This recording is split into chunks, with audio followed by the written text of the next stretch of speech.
All right, thank you, Adam. So today, we're going to start back this PTV Talks Tooltips, and we are going to try to go through a couple of those cases or files that are mostly provided, with the installation package as an example files. Since there are no such a tool set with, which will like one size will fit all type of stuff. There are like a lot of cases where you're going to need to have an understanding on what was being done. So we're going to go through those models and see, look at the details of that so that you can use it for your own project. So this is how our agenda looks like for today. First, we're going to take a look at this warehouse loading dock operation modeling in Vissim. Second of all, we're going to try to we're going to look at the case where I was trying to mimic this advisory bike lane case in Vissim as well. Lastly, we're going to take a look at those the ways that we can do the impact assessment for automated vehicles in a quick manner. And it's going to be followed by questions and answers session. So our first topic is going to be warehouse loading dock operation modeling. So as I said, we're going to be focusing on some example files that we offer along with the installation package, and then go into the details. So these are the warehouse loading docks that we're talking about. So there are a lot of those warehouses and distribution centers, or some of the other cases where you need similar to this, what you're seeing, types of operations to be modeled in the simulation model. So that's what we're going to be going over, there are a lot of components. So hang tight. I'll try to go slow and try to cover everything. But if there's anything missing, or anything that you want us to cover again, you can take advantage of using the questions and answer section. So the first model that we're going to take a look at is this simple loading bay model that you can find under examples, training, parking, truck reversing, loading bay, -simple.impx file. So this is how the model looks like. So and the purpose of this model is to give you an idea on how that loading bay operation or loading dock operation could be achieved by using Vissim. So first and most of all, you can see that there's one main link where all the vehicles are going to be using to travel, and then there will be another link that goes parallel to that link, where it's going to be used for the reversing and parking activities. And as you can imagine, the truck will move forward and then pull forward, and then make that the truck and trailer to be straight, and then move, changing the gear to reverse, and then move backward and park at the loading dock location, loading bay location. So this is how the geometry looks like. As I mentioned, there is a one straight link that allows you to travel all the way, and then there are some connectors that's been created reflecting some of those turning radiuses and all that for the truck and trailers, which will put them on the different link, which is going to be the links and connectors for the loading bay area. So there are not a whole lot of surprises in there, but one thing that you'll need to keep in mind is that from the time that truck will back out and revert, being in a reverse direction, and travel all the way and until it gets back to the main static route itself, it will not have any set sequence of links and connectors defined for it to travel. So from the time that it's going to leave that particular link where the parking lot is placed at, what it'll do is, as it starts backing up, it's going to try to hop onto the first connector that it's going to see. So in this particular case, we made sure that the connector that you see as a straight line is being placed much further downstream, even it could be an inch or what, than the other connector that where you see that with the curvatures. So this is one thing that you'll need to make sure that you're doing. The other component is that first and most of all, the part where I was marking as a reversing direction is now you're going to see that to be marked as a parking space.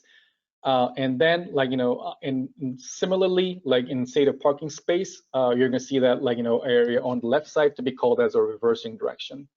That's because, we're not necessarily using parking space for parking itself, but we're using that parking lot to initiate that parking behavior, and actual parking behavior is going to happen, in the form of, reversing direction time.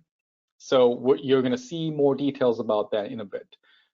So the other component is like routing. That routing consists of two parts here. A static route will take you from one end to the other end, and then parking lot route, has to be placed at the downstream of that static route, it's like decision point.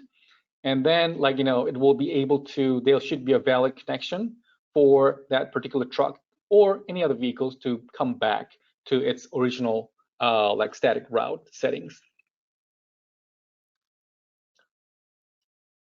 Okay, now once you place that parking lot on that link on the, forward, the part where the truck will change its direction, there are a couple of settings that you're going to check.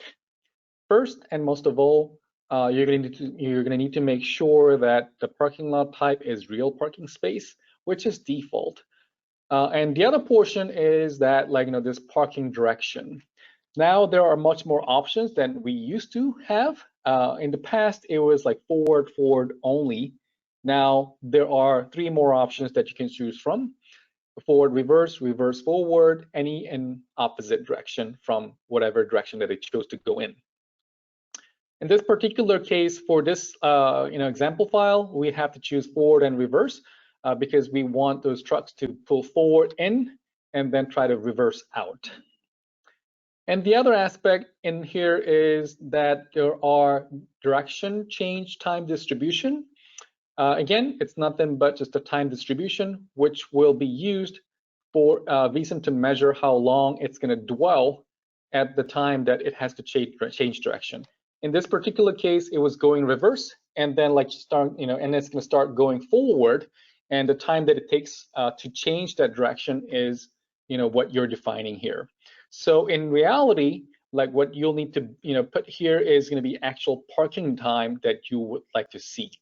So in this case, we have chose to go with the distribution number 30, which is plus minus around in average 30 seconds of parking time. Now, there are other aspects like what I've mentioned. Parking route will need to define will be coded in a way that there is a decision point, and then where that route is going to be, what parking lot that is going to be tied to. And for that route, you can actually code in that parking duration. But as you remember, I know that could be confusing, but it's opposite. So that actual parking time that we're going to enter over there is going to be the direction change time that we want it to have. So the truck driver will, can pull forward and then change the gear to reverse and then start moving back, backward. That's how long it, that's that duration, exact duration of time that you want to have, that you want to see in there, is something that you're going to enter in this parking duration as well. In this case. For to manage the conflict, we have placed a couple of different conflict areas to take care of those typical conflict that you're going to see, for diverging and merging behaviors from and to the main roads. For the rest of the other priority rules that you're seeing over there with the orange bar and the green bars and so on and so forth, those are the priority rules that Vissim will create on the fly. So if you create those reverse and those parking lot which will have anything to do with the reverse movement behavior, Vissim will detect some of those conflicts, and then it will place those priority rules automatically, which we're gonna take a look pretty shortly. So let's take a look at the Vissim model itself and let's see how it looks like. So this is how that Vissim model looks like here. Let me close out some of those tables that I don't think that we're going to have. So this is how it looks like.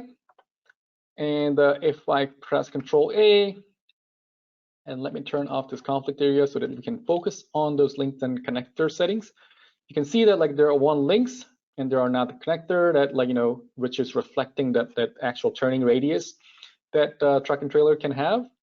And there are like two links that is placed at the actual parking space, and then the part where we want the truck and trailer to change direction. So like what I've mentioned, if you look at, let me zoom in all the way so that we can make the point clear. So this connector is placed at the further upstream than this another connector that you see here. So you see that there's a gap here. So that's what I was trying to explain in one of those like previous slides. So when it's moving backward, it's going to pick up whichever the connector that comes first is. So in this particular case, it's going to pick up this connector, which like will take them to go like straight to the left or backward straight instead of the other connector here.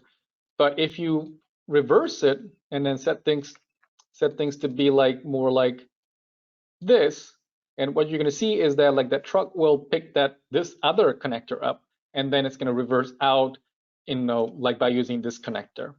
So you may want to pay attention to that and make sure that like you place the endpoint of that connector that you want it to take when it's backing out to be placed further downstream than the other ones. All right, and then some other stuff that we have gone through is like this parking lot here. Make sure that like real parking space is selected, and parking space has this like parking direction to be chosen to be correct, forward and reverse. And then direction change time distribution could be found here. And again, this is a time distribution that you can choose from. So if you would like to update this time distribution, you'll need to go up to base data, distribution, and time. That will allow you to add those time distributions here. You can add any time distribution saying you want normal distribution. In my case, let's say I want this truck to be parking there for 1 hour, 3,600 seconds.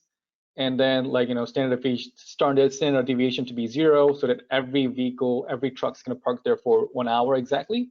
Then you can do that and click OK. And when you go back, you're going to get that option from here as well. I mean, you're going to see 40 and nothing here because I didn't enter anything for label here, as you can see here. So you can create some name of this, name of this like distribution. Then it's going to be easier to find out what the details are going to be. Okay, I'm going to cancel out of this. And the other component are the routings. So as you can see here, there's only one routing here for static routes, which will define where that truck and trailer should be, traveling to in general. And for downstream location, you're going to find a parking route, as you can see here. If I double click on it, it's going to give me an idea on what that is looking like. And then as I've mentioned, we're going to see a parking direction and parking lot, and some other information here, such as where it's going to be going to and from, and so on, so and so forth as well. So once it's done, what I'm going to take your attention to, where I'm going to take your attention to is like those conflict management. To do that, I had to close some of those tables that I'm not going to be using. So as you can see here, currently it has like conflict areas, and as soon as I start my simulation, you're going to see that those priority rules are going to be created automatically. So don't need to worry about some of those priority rule creation portion if your loading bay is simple enough, like what you're seeing here. Okay, like if I run this, one of the other point that I wanted to make is that, like, this truck's coming. My computer's struggling, but still. And you're going to see that those trucks are just passing by instead of stopping there. And you would think that, like, why would that be the case? And one of the first things that you may want to check is the length of that truck and trailer. So in this particular case, it's like 66 feet, while your parking space is only 62.369 feet. So you'll need to make sure to create a parking space which is long enough so that it can accommodate all those trucks and trailers as well. Okay, so I'll stop simulation to give a little bit of a time, space in my computer. Okay, and then I'm going to go back to the slide then. So let's take a look at some of those, like, cases which are a bit more complicated and complex. Again, the model that you're seeing on the screen now is also something that you can find from example file folder, which you can find from examples, training, parking, truck reversing, and logistics center and logistics center -@mod.impx. So @mod here is attribute modification. So let's take a further look at this. So this has more components, but in principle, it's quite the same. So there are like roadways that will take you, all the vehicles are going to be traveling east and west. And then there are, like, spaces where truck will pull forward and then, like, be ready to use that space to change the direction to reverse. And then actual parking space. And then in this particular case, we have added the circulation road just in case if they have to go out because there was no space available. So like what I mentioned earlier, even though that actual space where the parking lot's placed, the actual space where the parking lot or objects are placed are going to be used, to reverse the trucks and trailers direction. And actual location where it's going to change the direction in Vissim will be used for parking as well. So I know that it's opposite from what you would think, but like that's how this model is built. So let's keep that in mind. And this is how overall link and connector structure looks like, if you zoom in. So first and most of all, all the truck and trailers are going to be entering the network by using that feeder link heading north. And then, depending on which bay that they're going to be parking at, they're going to, make 90 degrees turn to the right. And of course, that links and connectors are reflecting that turning radius that that particular types of trucks that you're modeling is going to be taken. And then once they pull forward and whatever time lapses that that you have defined, it's going to pull backward, like what is shown on arrow number 2, and it's going to go all the way to the back. And then when it's done dwelling at that loading bay and loading dock, it's going to pull forward and then leave this area by turning right and make another 90 degrees turn. One of the other tricks that you'll need to be aware of or keep in mind is that you're going to be curious to see how far that truck and trailers are going to be backing up on this link on the left side. It's not going to go all the way to the back, but it will go just far enough to accommodate the length of this parking space that you have defined here. So if your parking space is defined as the length of the parking slot that you have defined here is like 60 feet, then the truck and trailer will go backward and move to the reverse direction for 60 feet from the actual connector that it'll need to take to move out to leave this space. So if you want to put that those trucks to be pulling backward much further than that, you may want to make sure to adjust that parking space length as well. Conflict management, there's nothing very special about it. Typical crossing and intersecting and some of those merging behaviors are taken care with the conflict management. I mean the conflict areas. Sorry, conflict areas. And in this particular case, there's something more than what we could see from the previous simple example, which are some additional priority rules that we have defined. Those priority rules are defined there to make sure that there are no overlapping vehicles, which might be caused by some of those different different turning radius for those vehicles. For example, like those, when trucks pulling into this and then take this particular links here, you want to make sure that it's not going to be collide with this truck which will back out from this one as well, this link, which is going east-west as well. So those are the types of priority rules that we have set up. Those will need some fine-tuning as you go through the modeling process. All right, so here's another interesting stuff that I'm going to point out, which for this priority rules.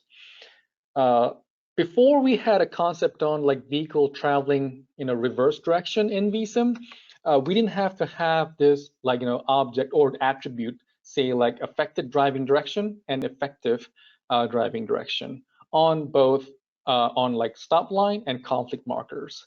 So now, because there are some cases where vehicles going to travel in a reverse direction, now you'll need to check and see what will be the affected actual driving direction for the stop line.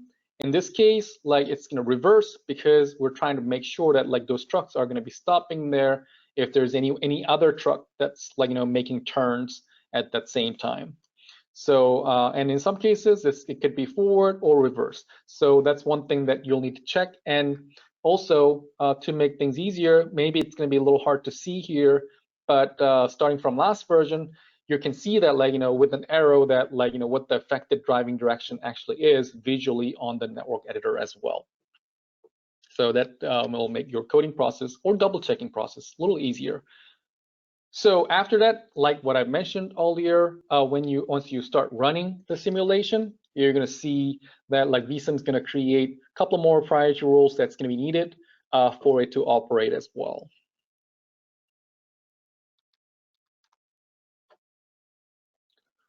So there are a lot of the other interesting aspects in here, but it will make you feel dizzy. So hang tight. So first and most of all, what you might have noticed as a difference in between the model that I was using before this and this, which is it has a lot more loading base. So you got to figure out how we can have that truck to go into that bay or not, depending on the occupancy, right? Whether that bay has been occupied or not. So to do that, we're using a couple of different objects in Vissim or features. First is user-defined attributes, and second is attribute modification, and third one is going to be vehicle attribute decision to update those status of the vehicles and some other aspects. So in here, there are 4 user-defined attributes that are being defined here, which is first vehicle state. So this vehicle state will give you an idea on whether that vehicle has been parked, pulled into this this loading dock area, or it's just it was being served and then trying to get out of that area. So it will have a certain vehicle state numbers. So as you can see that the data type is integer. And also there's another one called vehicle exit load area, which will assign a value 1 for those trucks who came in and then and all the stuff has been taken care of and on its way out of this loading area. The third one is area full which is Boolean, which will give you an idea, which will give all the vehicle an idea that whether this loading dock area is full and not being able to accommodate one more trucks or not. So that is being done by using table lookup here, and I'm going to talk more details in later slides. The last one here is base available. So and as you can see, this is an integer. So this is the data. This is the attribute where it will hold the information types of information on like how many bays are open and available, which we're going to talk about in a bit. And these are some of those data. And I think I should say that like these two, 1 and 4, are updated by using attribute modification, while this number 2, which is like vehicle exit loading area, is updated by vehicle attribute decision, which we're going to cover a little later. And this particular area full attribute is being updated by this formula itself that you can see here. Of course, it is related to another user-defined attribute. So now, in this particular case, we wanted to have a way that we can store that data, number of bays available data. So instead of tying it to any other existing object, we pulled in another object called sections. It's not going to be used for anything, but only for nothing but just to hold the data. So that the section will have a user-defined attribute that you can see in the previous slide called bays available. And by default, it's going to be set to be 8 because there are 8 spaces here. The next one is the most exciting stuff, I guess, which is attribute modification.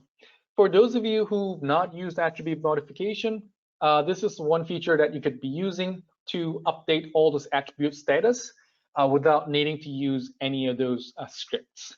So, and also the good thing about this is that like everything's going to be stored in here, and everything's like all referenced directly to any other objects and attributes that you might have. So there's no chances on making like any syntax errors and stuff like that. So attribute modification has it consists of two big parts.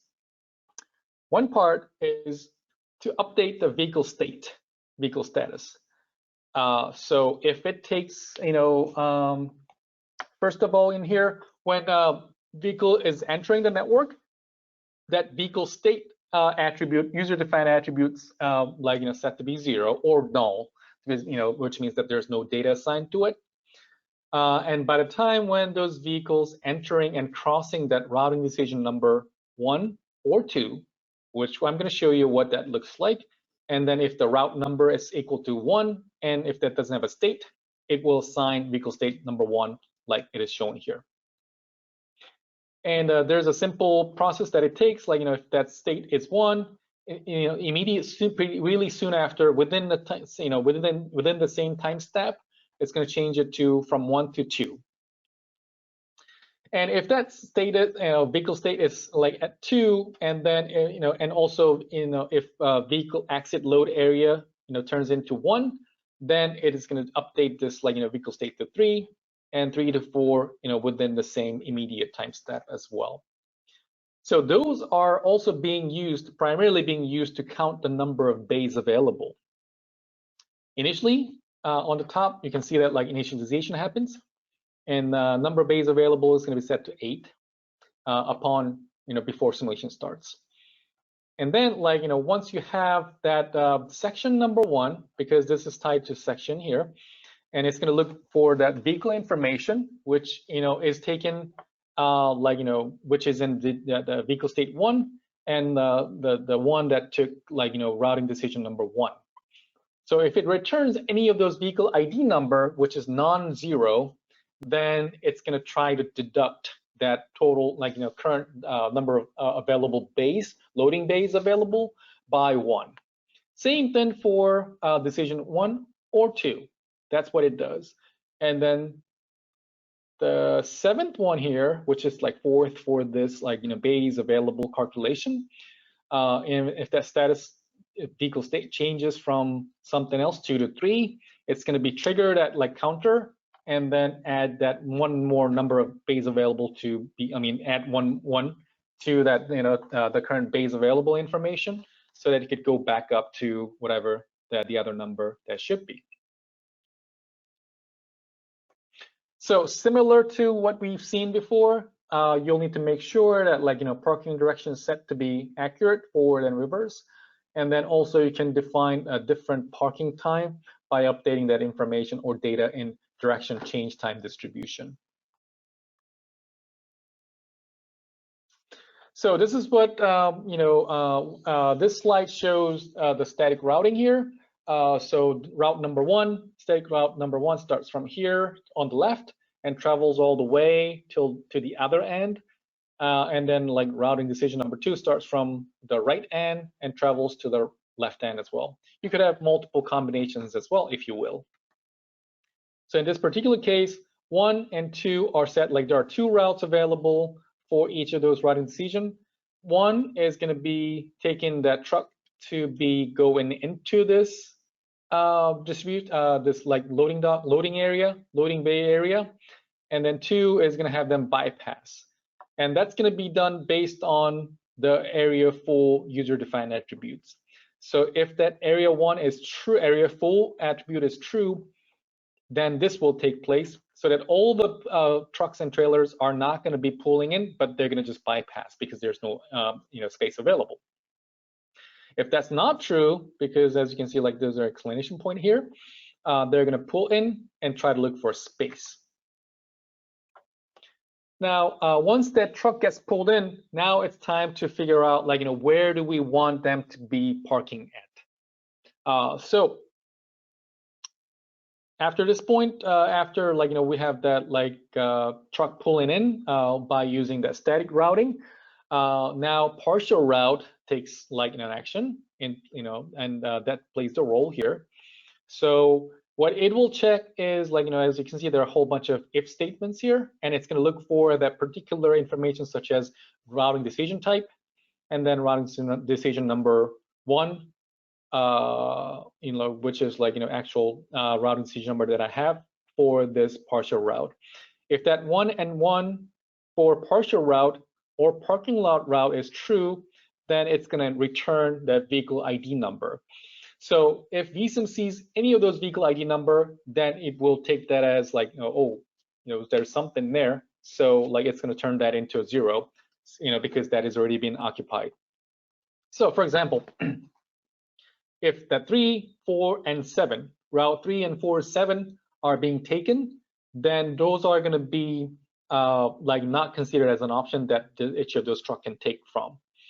So 1, 2, 5, and 6, and 8 will be chosen, and then and truck will choose that from those 4 or 5 options in a random manner, as a random distribution.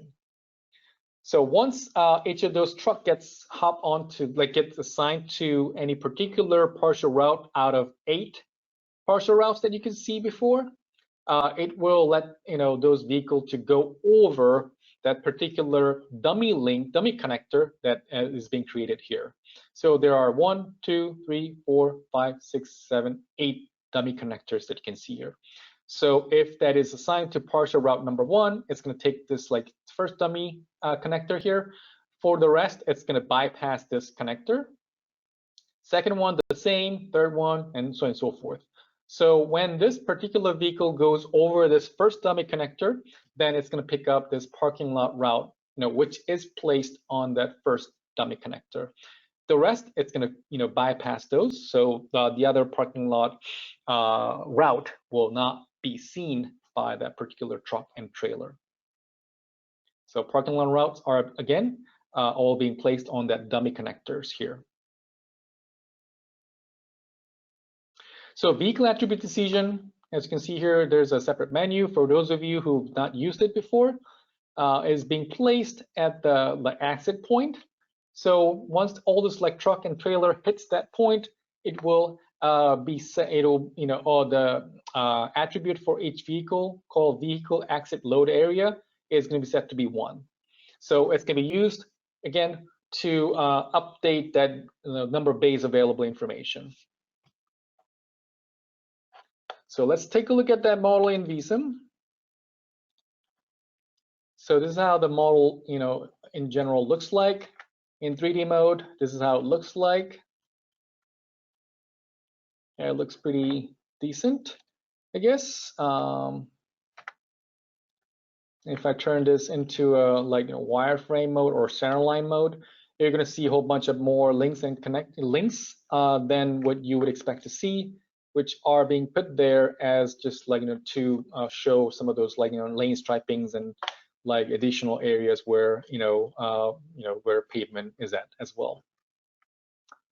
So let me turn off this conflict area so that we can see things better. So there are this static routing that goes all the way, 1 or 2. 1 goes in and 2 just goes, bypasses it. Static routing number 2 has the same. 1 goes in and 2 just bypasses it. Okay, and then the other aspect in there is, if you come in here, you can see that there are quite a few of those dummy connectors. 1, 2, 3, 4, 5, 6, 7, 8, I think. Okay, and then that's going to be picked up by the partial route that is being placed over here as well. So each of those partial route, not parking lot route, partial routes, sorry, parking lot, partial route will have 8 options to choose from. And as you can see, there are formula assigned to each one of them, checking and seeing whether that particular partial route and parking lot route was taken by any vehicle or not. If it was taken, then that's not available. If it is not, that is going to be still staying available, and then it's going to return 1 again. And if it is not available, it's going to return 0. But depending on that, each of those parking lot route is going to be assigning those vehicles to each of those parking lots in here.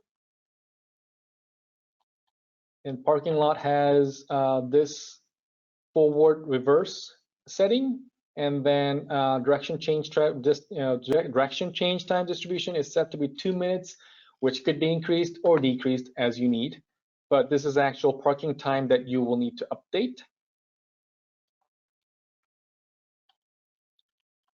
And here's this section, like what I mentioned, which is just nothing but just a data holder, a placeholder for data, for the database available data. And real quick, I want to show you this user-defined attributes, saying this is vehicle state, nothing but just a data field, and then vehicle exit load area, data field, and formula here, which is area full. What it's going to do is that it's going to check and see whether this base available data is greater or or less or equal to 0 or not. If that is equal to 0, then it's going to say area is full. Okay, the other aspect that you may want to see is, where is it? Test actions, attribute modifications. So attribute modification has a lot of interesting stuff, which I don't think that we have time to go into very details. But you can see that there are some settings such as is this routing decision number 1 or number 2, and is that route number 1 and state 0, then it's going to return a value of 1, and then 2 and 3 and 4, similar to each of the other cases that you might have seen in the past. So I'll turn this on and then change this and run simulation. And as you can see that it's going to create some of those additional priority rules. And like what I mentioned earlier, depending on the direction that it is set, it's going to display the arrow right above, right beside it as well. So you can see that where that green how to call it, this stop bar is going to be affecting. It's affecting those vehicles which are backing out. So let me turn off some of the other unnecessary information. So you can see that trucks pulling in and they're gonna be pulling out. And another information that you can see is that truck has routing decision number 2 and 1, and state is 2 because it has that assigned to the parking that static routing the information assigned to it, and then it's updating to 7 and 1, which means that this vehicle will go to dock number 7. So you're going to see that, like, it's going to take a little time for each of those truck and trailer to pull in. And once the area gets cleared out, this travels and then pulls into the 7th slot as well. Again, this is a random assignment, and then also depending on the available space. And as you can see that, like, this truck and trailer is waiting for this truck and trailer to pull back out because it's, started getting to that area ahead of this.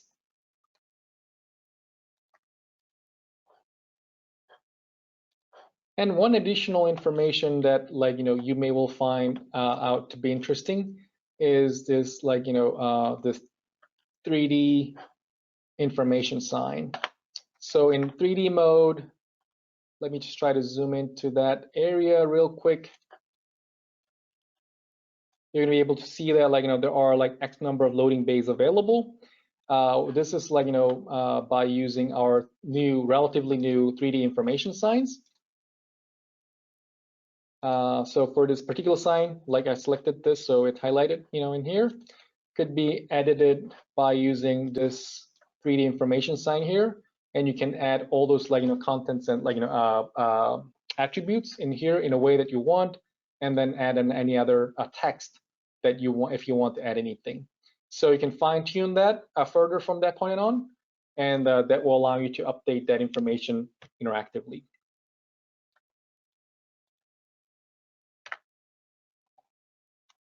Okay, so this is what it was for the loading area example.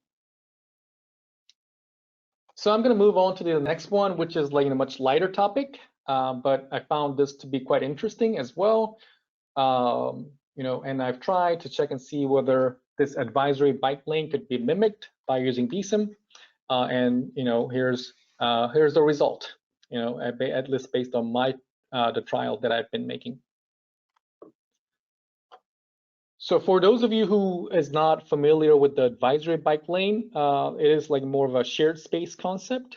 So if you don't necessarily have enough space for to assign a lane for each direction for each vehicular traffic, as well as, like, if you, and also if you like to add a bike lane on either side, probably you could consider doing this advisory bike lanes. And there are a whole bunch of types of, like, many different types of information that I could find from the web. So feel free to type up advisory bike lane for more details. So this is what I was trying to achieve to model, because shared space concept is not that, like, native to Vissim, but there are some ways that I can, some features that I can use to mimic this particular case and situation as well. So I found one sample case, which is in Alexandria, Virginia, which is this is something that the roadway called Potomac Greens Drive, where it's just, like, pretty much like in a residential area, and there's a shared space, and then there are bike lanes on either side.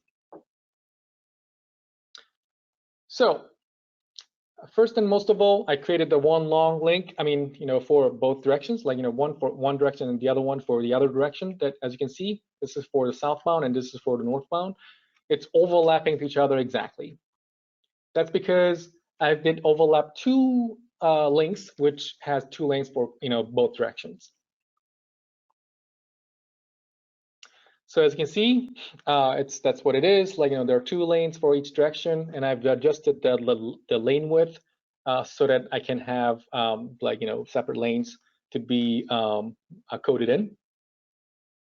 And also, I did turn on, excuse me, has Overtaking Lane option down here, which will allow, like, all the vehicles to use, like, right side lane to be for traveling purposes, and left side lane only for overtaking or passing purposes, and also knowing the fact, and also being able to see what's happening on the opposite direction link.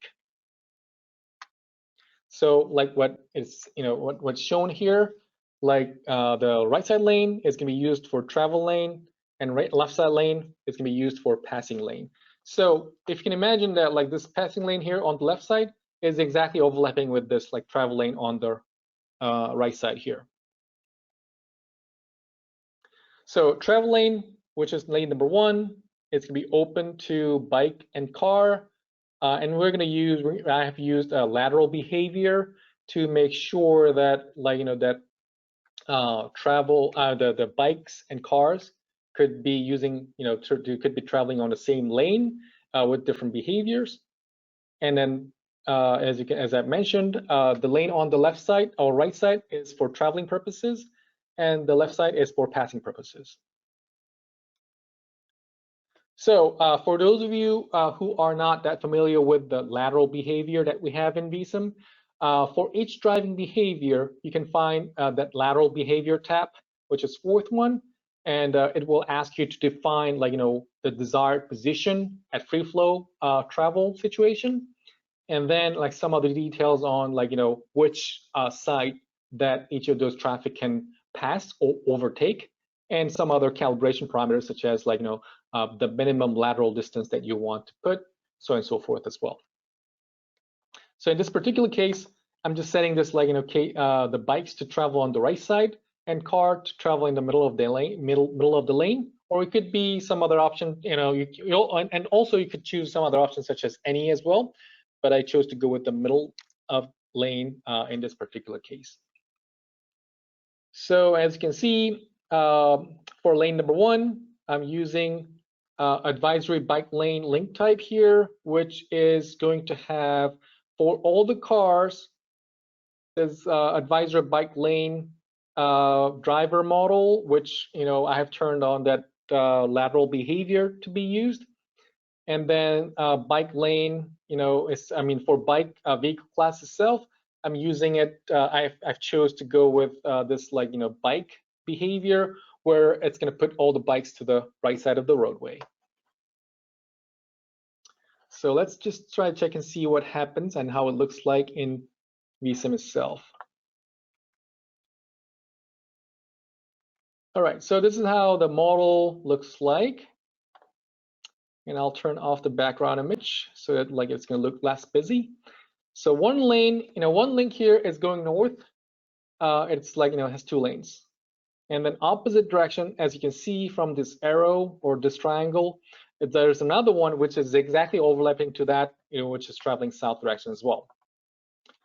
So now I have turned off this, like, you know, display here, but you can see that, like, you know, for this northbound direction, this left side lane is going to be only used for passing purposes. And for the southbound, like this, again, this left side lane, this lane on the, like, second lane, I should say, is going to be only used for passing purposes. So let me turn this off because it's going to look less busy. So as I run simulation, you're going to see that bikes are going to be loaded and cars are going to be loaded pretty soon. And in here, I didn't make any changes. So every bike and cars are going to be traveling in the middle.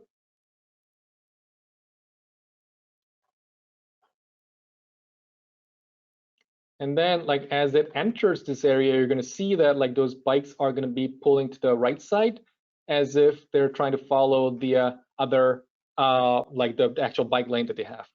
And as you can see, it sees this particular driver sees that, like, there are bikers here, and then, like, go into the, like, you know, closer to the middle, and then travel and then come back to its original place so that it's not going to be in conflict with the vehicle coming from opposite direction. Same thing gets applied to the other ones. I don't know, my computer is kind of going quite slow. Let me turn off some of the other ones. That may will speed up.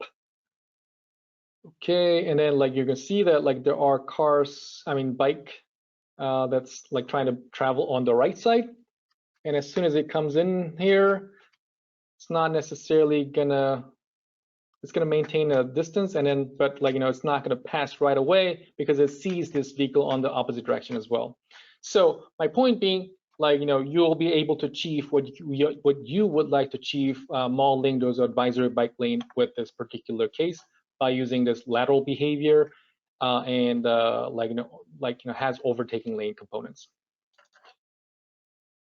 I know that we're running short on time, so I'm going to move to the next topic. Okay, so there are quite a few cases, I think, that you may well need to assess the impact of automated vehicles in your network.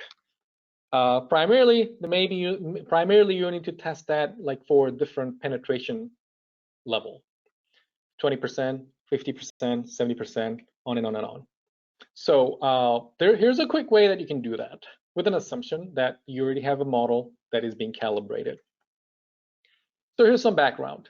For those of you who are not familiar with this, PTV was, fortunate enough to be a part of this, European Union research, funded project, European Union funded research project called Coexist Horizon 2020 project, where they were doing the test run to gather the information of that, AV behaviors, and then we have implemented that into Vissim back in 2020.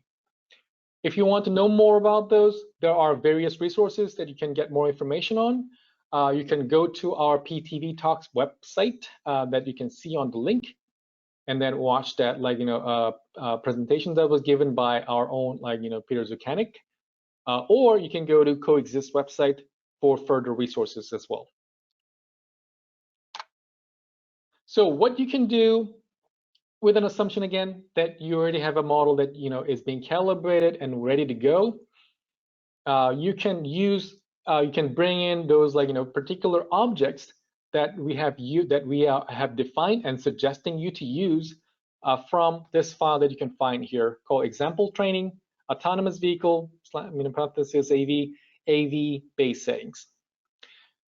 In here, what you're going to be able to find and what you'll need to bring in as well is suggested acceleration and deceleration functions, both maximum and desired.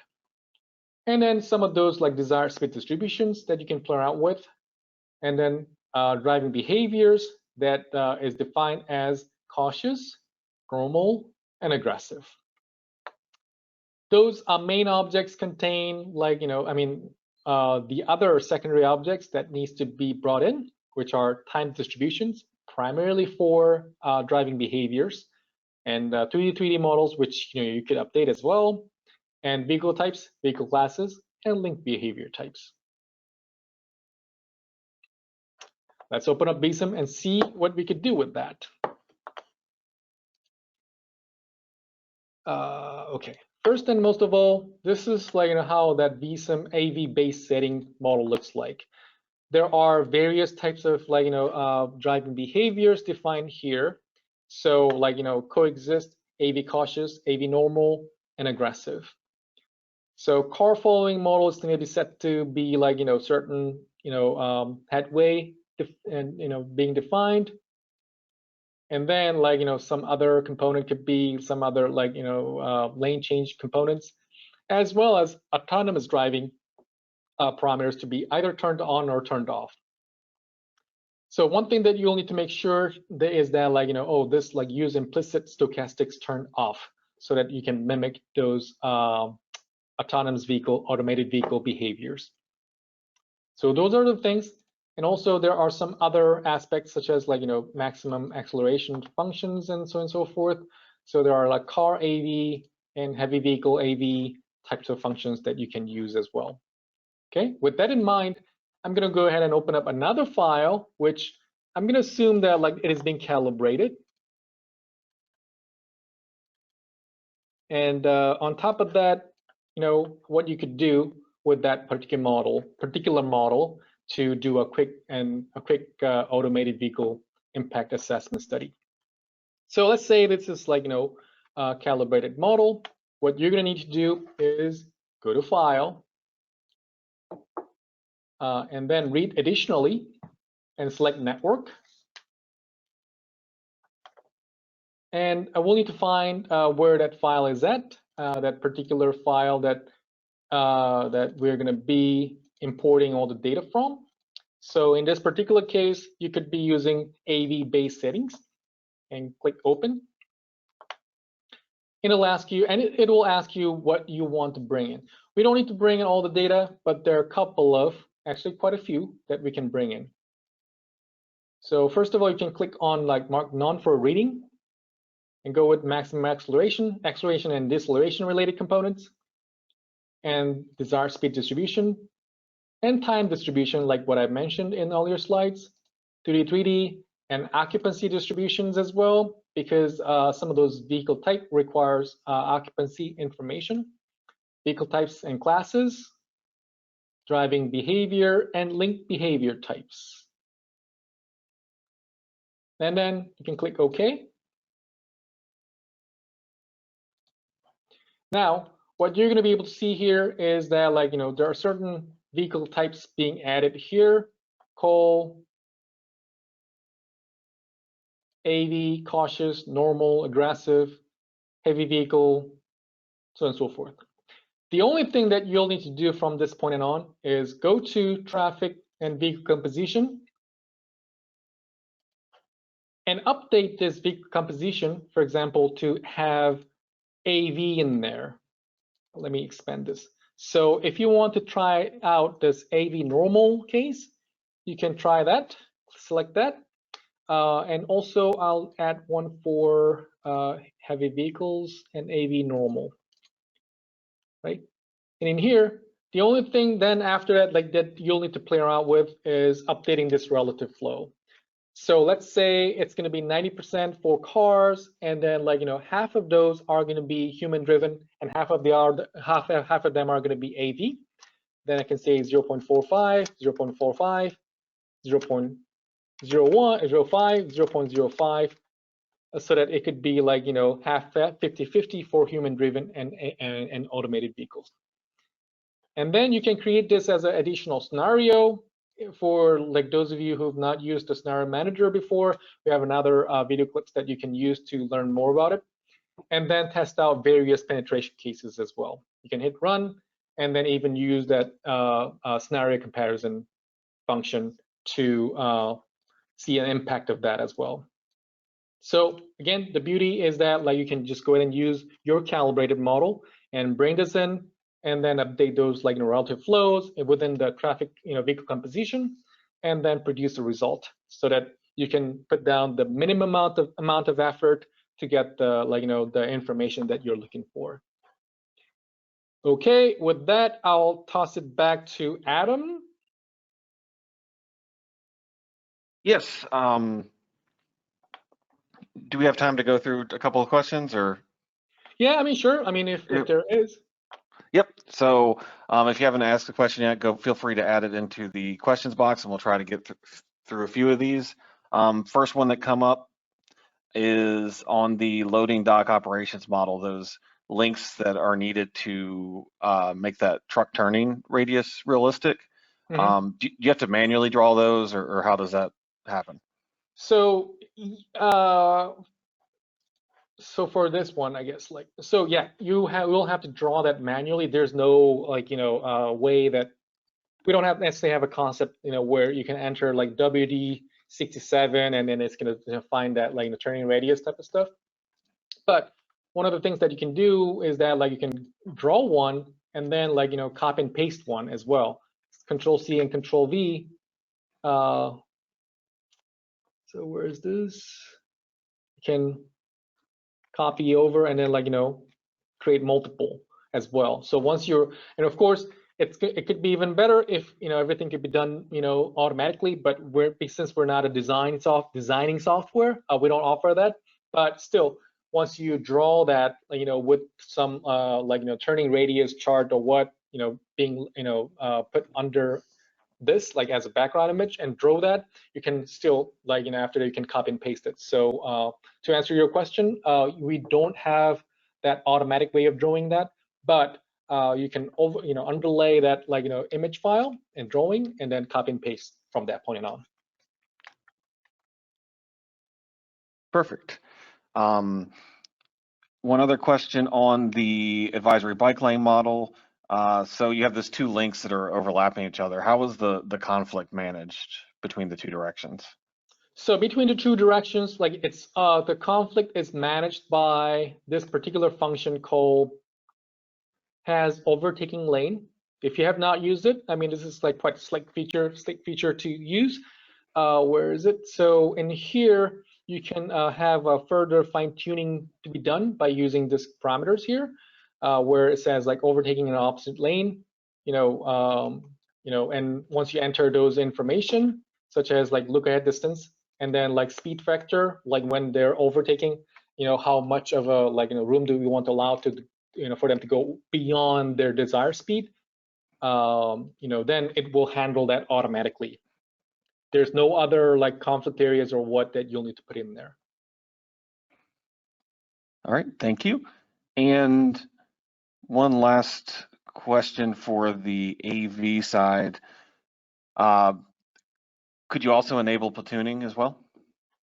Yes. So AV side, let me just go back to this, and of course, there are different types of behaviors that has been defined here, which I don't think will have that that platooning readily available in it. I mean, but you can go ahead and maybe you can duplicate this, and then say plus platooning.